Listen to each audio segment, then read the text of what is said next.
Hey you, it's me, Curtis P. Big day today as Samsung held its 2018 Samsung Unpacked event. Basically, they showed off a brand new Galaxy Note 9, a brand new Galaxy Watch, and the Galaxy Home. I'm gonna be talking all about all of those items and what my impressions were about the event coming up. Let's start by taking a look at the brand new Galaxy Note 9. First impressions, the device looks very similar to last year, but it does come in 4 new colors, which is fun: ocean blue, lavender purple, an orange color, and midnight black. Though a downside here is that ocean blue and midnight black are for Canada, and ocean blue and lavender purple are available in the US. As for the orange color, I couldn't figure out where that was going to be sold. Probably in Korea, because Samsung is from Korea and they always like to keep a color just for their country. Beyond that, another big improvement, here's the larger all-day battery, up to 4,000 milliamp hours inside of this new battery, so it'll be good for the entire day. Moving into storage here, the base model of the Note 9 starts at 128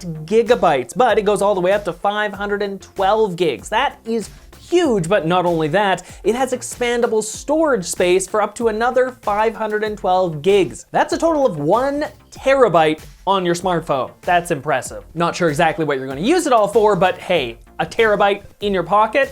I'll take it. Next up, the intelligent camera has the dual aperture lens from the S9, and it also has the smart adjust image system based on what photo you're actually taking. So if you're taking a picture of some flowers, well, the camera's actually going to adjust the color slightly just to sort of make that look the best, versus if you're taking a sunset shot. And another interesting addition inside of the camera is the fact that the camera will know now if someone blinks when you take a photo. It'll even alert you so you can take another photo. As for a price for the new phone, the 128 gigabyte version starts at $999, but if you want the 512 gig version, that's $1,250 in the US. And if you're someone like myself in Canada, well, look out, because the 125 gigabyte version comes in at $1,299. And if you want the bigger 512 gigabyte, that's $1,629 Canadian. We're getting close to $2,000 for a smartphone. This is getting a little crazy. And if you're interested, you can pick one up on August 24th. So those are all the new features. As for my opinion on the new phone, I haven't actually touched it yet, so keep that in mind, but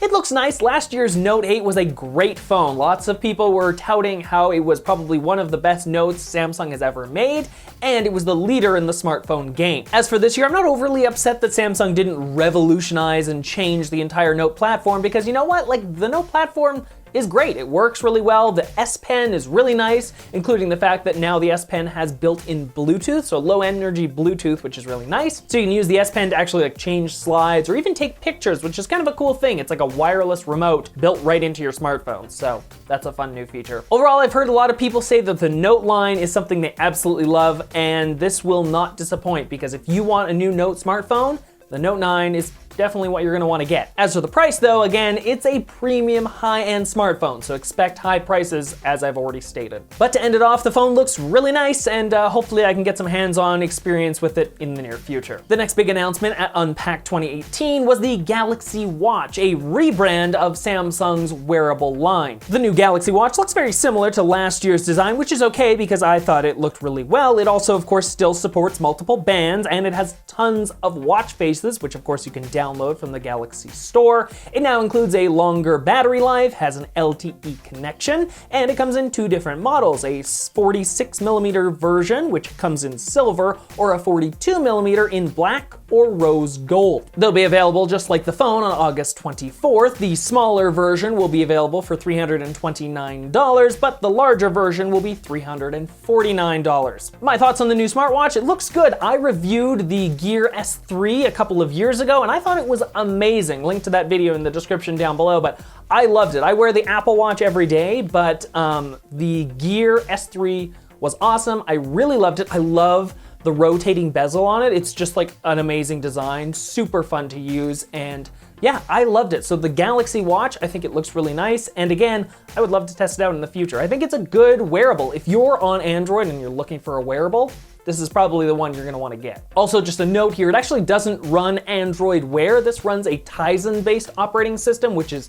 Samsung's operating system, but don't let that hold you back, because Really, I think it has all of the apps you're ever gonna need, and it has all of the functionality you need built right in. So pluses all around. This shouldn't hold you back just because it's not running Android. It does work with Android and with iOS, which is a fun feature. And the last big announcement at Unpacked was the Galaxy Home, that being Samsung's brand new Bixby smart speaker for your house. As you can see, it looks very similar to other home speakers, but it is a little bit bigger and it has those interesting little feet on the bottom. It has the built-in Bixby Assistant, whether that's a good thing or a bad thing is totally up to you. The one cool thing here is it does have directional audio, so you can actually ask the speaker to like point the audio directly at you, and then it'll figure out where you are in the room and then send audio straight to that location, which is kind of a cool feature. Instead of filling the room, it's just gonna send it straight towards you. On top, you'll notice a number of different touch-related buttons on the top to control audio and sound levels and stuff like that, but Samsung hasn't announced any sort of release date or pricing yet. Apparently, the company is going to be talking more about this in November, so maybe we'll see another event at that time,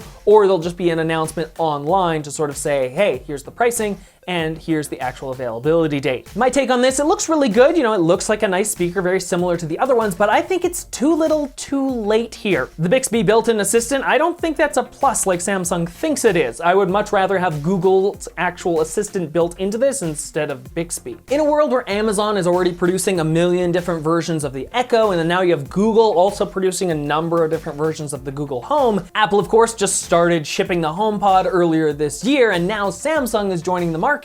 I just can't see how people who don't already want one of these don't already have one. Like for myself, I don't have a HomePod. I don't think the HomePod is really that good. Personally, I have a number of Amazon Echoes around the house and I love them. It's the same sort of thing. Apple was just too late to the market here, right? Like Google and Amazon had already been established, so I just bought one of those. Now Samsung's joining the party. Like, you guys are so late to the party that I think, personally, anyone who wanted one of these speakers already has one. Especially considering one of the big announcements that happened alongside this speaker was the fact that Spotify and Samsung are sort of teaming up. So Spotify is going to be the official music partner for all Samsung devices in the future, which again is great. So if you get a Bixby speaker, you can play Spotify right on it. You can already play Spotify on the Google Home or the Amazon Echoes and kind of on the HomePod, but let's just say the HomePod really can't play it.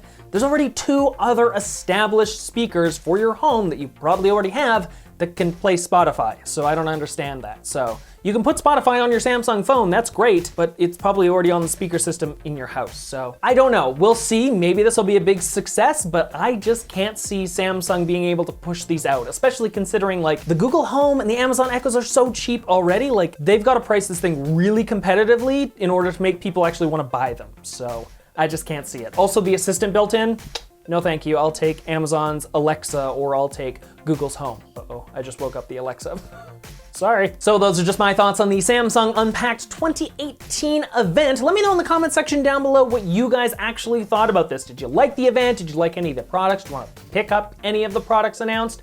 Let me know, comment section down below. And as always, if you enjoyed the video today, make sure you hit that like button. It really helps with the algorithm and stuff like that here on YouTube. I know I haven't been producing a lot of videos recently, but I've been moving and a bunch of other stuff, so I just kind of want to get back into this. It's kind of fun, you know, I'm not really here to like do anything fantastic. I just want to make videos. So hey, if you want more videos like this in the near future, hit up that subscribe button, not the like button. You hit the like button, please hit the like button. Like, subscribe, comment, all those fun things. I'm gonna stop talking. Until next time, I'm Curtis Paradis. Have a great day, everyone.